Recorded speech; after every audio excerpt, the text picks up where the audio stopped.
Alors, comment réussir dans la vingtaine, la trentaine et la quarantaine? Là, c'est un vieux qui parle. Quelqu'un qui est dans la cinquantaine, qui a le droit de regarder l'arrière et donner des conseils aux jeunes. C'est bien. Alors, numéro 1, parlant de la vingtaine, c'est une fondation. C'est là que ça commence. Et j'aime ce que Nadine, poussée par l'Esprit Saint, a communiqué. Connaître Jésus-Christ. À la fin de la journée, c'est là qu'il faut le connaître, parce que c'est là que commence la vraie vie.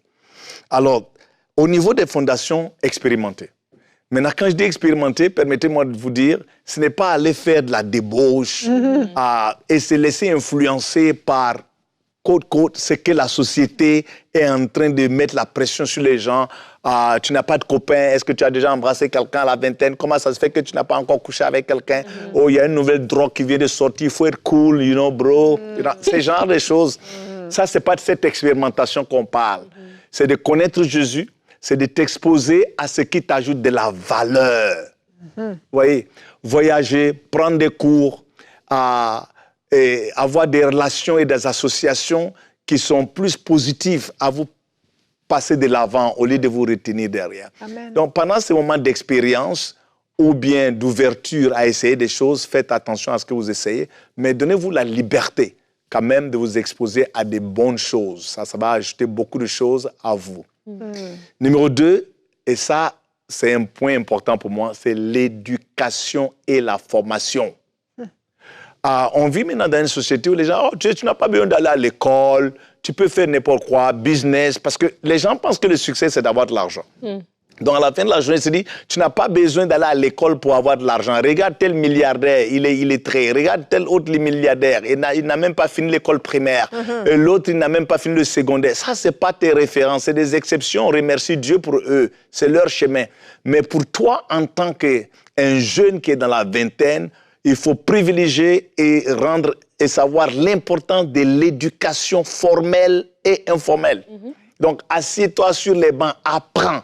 Parce que dans cette société, quand tu es illettré, tu deviens une victime rapidement. Le monde change. Ouais.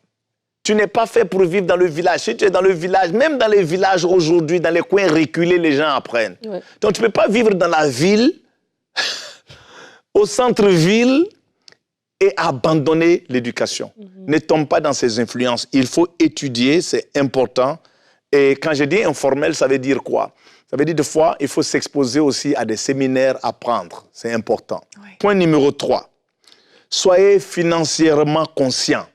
On l'a déjà partagé ici. L'un des problèmes que nous avons eu, c'est qu'on n'a pas été exposé aux finances, à la gestion financière, et ainsi de suite. Même dans nos curriculums à l'école, on n'en parle pas. Et même dans nos familles, on n'a jamais entendu nos parents parler des finances et d'argent. On vient, on dort, on paye nos études, on dort dans une maison. C'est tout ce qu'on sait. Alors, dans la vingtaine, commence à t'exposer, à être conscient, à pouvoir apprendre quelques points au niveau de la gestion financière. Et même à cet âge, commencer déjà à économiser. Parce que dans la vingtaine, des fois, on travaille temps partiel, ou bien quelqu'un te donne quelque chose. Donc, il faut avoir cette mentalité, commencer à changer cette mentalité, de commencer à économiser, même si c'est des petites sommes. C'est important quand on est dans la vingtaine. Il ne faut pas attendre quand tu as 50 ans et commences à vouloir économiser, alors que la retraite est 5 ans, dans 5 ans. Ça, c'est de la folie. Là, tu commences à faire les cours de rattrapage, le stress augmente et après, c'est les problèmes de cœur.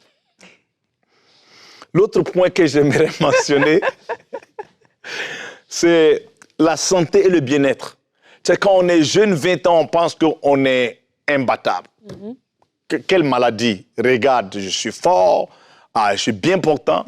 C'est un cadeau que Dieu t'a donné, cette santé, cette force, cette jeunesse, cette fougue. Il ne faut pas la délapider. Il faut commencer à faire attention à ce que tu manges, même à la vingtaine. Il faut commencer à faire un peu de sport. Il faut commencer à être conscient de ton bien-être. Même dans la vingtaine, ne pense pas que ce corps-là, il est indestructible. C'est une question de temps. Quand tu arrives dans la trentaine, la quarantaine, tu commences à regarder les petits rides qui sortent et puis maintenant tu respires même à monter 4 escaliers et c'est là que tu réalises que tu as dilapidé toute ta jeunesse et ta fougue parce que tu as mangé tellement de McDonald's, tu as pris des poids qu'il ne fallait pas prendre et puis des maladies, le sucre et ainsi de suite. Ça commence dans la fondation qui est dans la vingtaine. C'est trop vrai, c'est tellement vrai. Maintenant, et bien sûr... On se voit un petit peu trop dans ce que tu dis, mais on dit amen.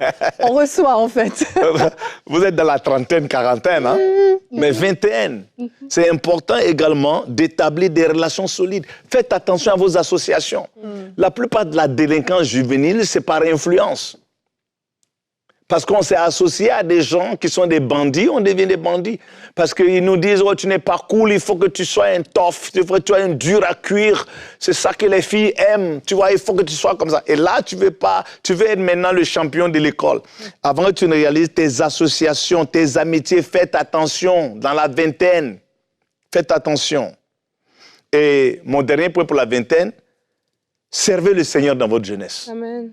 Attendez pas. Vous êtes encore libre, pas de femmes, pas d'enfants. Servez à l'église, dans la louange, dans le protocole, dans l'évangélisation. Soyez une lumière de Christ pour votre génération, sans honte. Amen. Sans honte. Je me rappelle une fois, quelqu'un m'a dit, ah oui, mais tu vois, je suis la seule vierge et puis on se moque de moi. J'ai dit, waouh, quelle belle moquerie. C'est vrai. Ce n'est pas une honte d'être la seule vierge, ma chère. En fait, soyez vierge quand vous êtes dans la vingtaine. Ne courez pas avoir des copains. Parce que, écoutez, tu as un copain alors que tu sais que tu ne vas pas te marier dans 5 ans. Comment vous allez gérer les hormones? Donc, finis tes études d'abord. Lorsque tu sais, dans 2 ans, je vais me marier, là, on commence à parler d'une relation. Mais ne rentre pas dans une relation à 17 ans, ne rentre pas dans une relation à 19 ans, 20 ans, alors que tu ne vas pas te marier jusqu'à 30 ans ou 27 ans. Ça, c'est exposé à la blessure. OK, ça, c'était pour 20 ans. On va laisser les vingtaines, trentaines. On va les laisser pleurer à la maison. Trentaine, réjouissez-vous la vingtaine. Ça va vous aider. Mais trentaine, l'affinement. Voulant dire, numéro 1, équilibre travail, vie personnelle. Maintenant, quand on rentre dans la trentaine, on bosse. Les salaires sont là.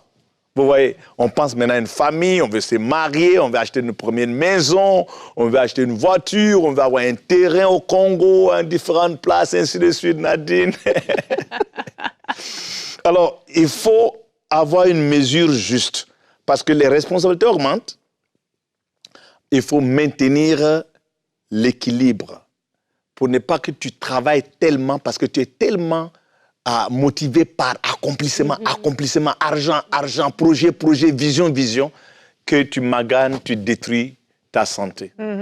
Alors, vous savez, si ce corps ne fonctionne pas, peu importe comment tu es loin, et les grands rêves que tu as, tu ne vas nulle part, ça va finir dans le tombeau. Donc, faites attention à l'équilibre travail-vie personnelle. Ne déprimez pas et n'allez pas dans le surménage. Ouais. Numéro 2, planification financière.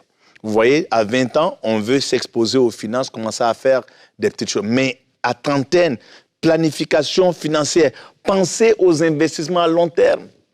J'aimerais dire, ne rentrez pas dans des affaires-là où on dit tu vas être riche demain. Planification financière. Il faut savoir qu'est-ce que tu vas accomplir pour ta famille. Et basé sur ça, quel véhicule qui va t'amener là. Posez des questions. Allez dans des séminaires. Parlez aux banquiers. Et n'attendez pas d'avoir beaucoup d'argent pour le faire. Soyez fidèles dans la planification financière, peu importe votre salaire. Amen. Famille et relations.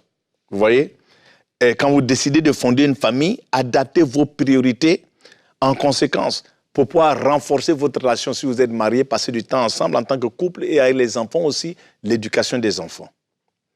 Et l'autre point, c'est la croissance personnelle. Ajoutez de la valeur à votre vie par des formations, exposez-vous aux séminaires, ayez des associations avec des gens qui ont déjà été là, vous allez où vous voulez aller. Ne vous associez pas avec des gens. Tu ne peux pas être un aigle et passer tout ton temps avec des poulets. Donc, il faut que tu saches qui tu es, où tu vas et t'associer correspondant. Quarantaine. Là, maintenant, je parle à Nadine. C'est ça. La quarantaine, l'épanouissement. Ça, c'est le moment de réévaluer vos priorités. C'est-à-dire, après avoir couru vingtaine, trentaine, on s'arrête à quelque part, on dit, OK, où je suis, qu'est-ce que j'ai bien fait, qu'est-ce que je pourrais faire mieux pour ne pas continuer la bêtise ou la même erreur. On réévalue nos priorités. Réfléchissez à ce qui compte vraiment.